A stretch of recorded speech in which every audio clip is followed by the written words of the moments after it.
Hi అండి. Welcome to Kavitha life style. ఎప్పుడు ఒకటే విధంగా కాకుండా ఇలా చేసేసుకోండి. క్యాప్సికమ్ ఫ్రై సూపర్గా అయితే ఉంటుంది.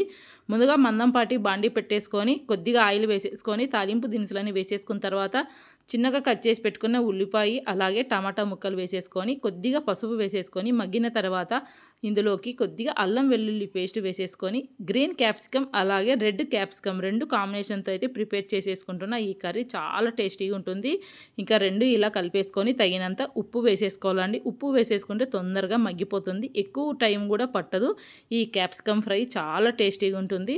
తర్వాత ఇందులోకి రుచికి తగినంత కారం అలాగే కొద్దిగా కొత్తిమీర వేసేసుకుంటే క్యాప్సికమ్ ఫ్రై అయితే రెడీ అయిపోయింది. చూసారా, చాలా బాగుంటుందండి, టేస్ట్ కూడా సూపర్గా ఉంటుంది.